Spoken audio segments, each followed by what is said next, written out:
Professor Ravindra Salunke, educational counsellor. अत्यंत महत्त्वाचे आहे.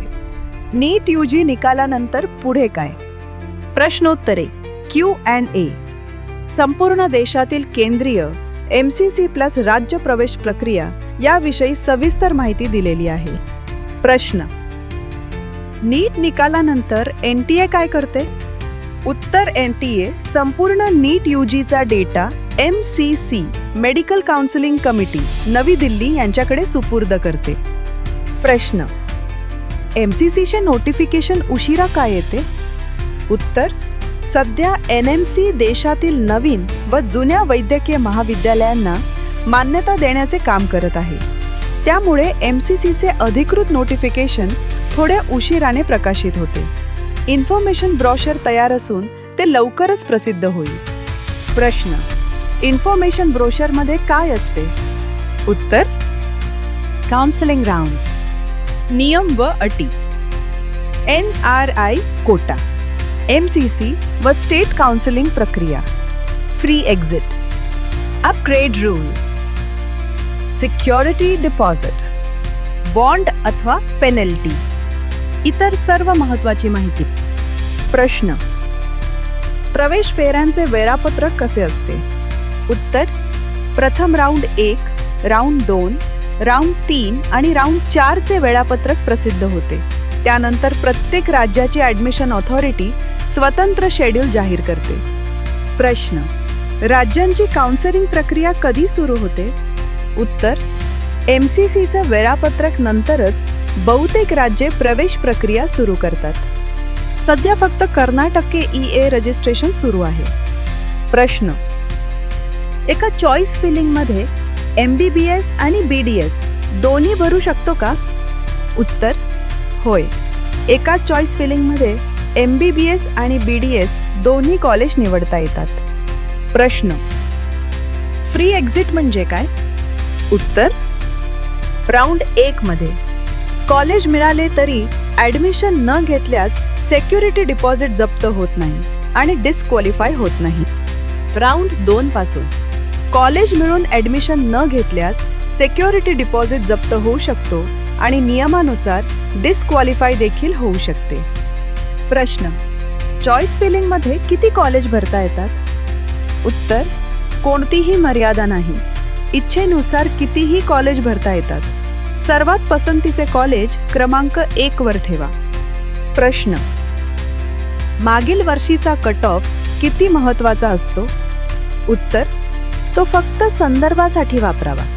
दरवर्षी कट ऑफमध्ये लक्षणीय चढउतार होऊ शकतात. प्रश्न: कॅटेगरी विद्यार्थ्यांना इतर राज्यात रिझर्वेशन मिळते का? उत्तर: बहुतांश इतर राज्यांतील प्रायव्हेट MBBS प्रवेशात बाहेरील राज्यातील विद्यार्थी ओपन कॅटेगरीमध्ये विचारात घेतले जातात. त्यामुळे राज्यातील रिझर्वेशन व स्कॉलरशिप लागू होत नाही. प्रश्न: इतर राज्यात ॲडमिशनसाठी एलिजिबिलिटी काय आहे? उत्तर: MBBS अथवा BDS, NEET score 213+, 12th PCB 150+ marks, BAMS अथवा BHMS, नीट स्कोर 213+, 12वी PCB गुणांची अट नाही. प्रश्न: फिजिओथेरपीसाठी नीट आवश्यक आहे का? उत्तर: नाही. अनेक विद्यापीठे 12वी PCBवर ॲडमिशन देतात किंवा स्वतःची एंट्रन्स एक्झाम घेतात. मात्र काही गव्हर्नमेंट अथवा सेमी गव्हर्नमेंट संस्थांमध्ये नीट आवश्यक असू शकतो. प्रश्न: WHO मान्यता कोणत्या कोर्सना आहे? उत्तर: WHO मान्यता MBBS, BDS physiotherapy, nursing, BAMS आणि BHMS हे मुख्यतः भारतातील प्रॅक्टिससाठी मान्य आहेत. प्रश्न: MCC सिक्युरिटी डिपॉझिट किती असतो? उत्तर: डीम्ड युनिव्हर्सिटी 2 लाख रुपये, AIQ 15% कोटा 10,000 रुपये. प्रश्न: डिमांड ड्राफ्ट DD आणि RTGS मध्ये काय फरक आहे? उत्तर पुढील राऊंडमध्ये अपग्रेडची शक्यता असल्यास डिमांड ड्राफ्ट DD ठेवणे अधिक सोयीचे ठरते. फायनल ॲडमिशन निश्चित झाल्यावर RTGS अथवा ऑनलाईन पेमेंट करता येते. प्रश्न, स्टेट काउन्सिलिंग प्रक्रिया कशी असते? उत्तर registration, state merit list SML, seat matrix, choice filling, allotment result. प्रश्न, सीट मॅट्रिक्स म्हणजे काय? उत्तर राज्यातील गव्हर्नमेंट, प्रायव्हेट व सेमी गव्हर्नमेंट महाविद्यालयांमधील एकूण जागा व कॅटेगरीनुसार आरक्षणाची माहिती म्हणजे सीट मॅट्रिक्स. प्रश्न, चॉईस फिलिंग कसे करावे?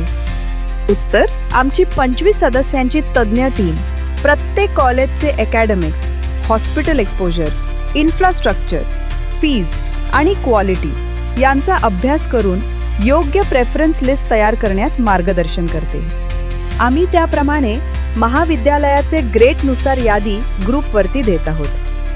प्रश्न, AIQ, स्टेट, डीम्ड आणि कर्नाटक यापैकी काय निवडावे?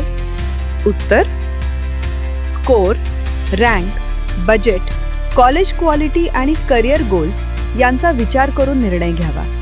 योग्य पर्याय निवडण्यासाठी आमचे तज्ज्ञ मार्गदर्शन घ्यावे. प्रश्न, पालक आणि विद्यार्थ्यांनी कोणती काळजी घ्यावी? उत्तर घाई करू नका. इन्फॉर्मेशन ब्रोशर पूर्ण वाचा. Fees, hostel, bond, security deposit आणि नियम समजून घ्या. प्रत्येक राज्याचे नियम वेगवेगळे असतात. महत्त्वाची सूचना, सध्या कर्नाटक EA रजिस्ट्रेशन सुरू आहे. बॅकअप ऑप्शन म्हणून पात्र विद्यार्थ्यांनी रजिस्ट्रेशन करून ठेवावे. वैयक्तिक मार्गदर्शनासाठी संपर्क प्राध्यापक रवींद्र जगन्नाथ सारुंके 985 0667 4719. श्री चंदन कुमार, बँगलोर ऑफिस 9019 395 930. ज्या विद्यार्थ्यांना आमच्याकडे अभियांत्रिकी व वैद्यकीय व इतर कोणत्याही शैक्षणिक क्षेत्रामध्ये प्रवेश व मार्गदर्शन हवे असल्यास आणि पेड काउन्सेलिंग करायची असेल त्यांनी त्वरित संपर्क साधावा.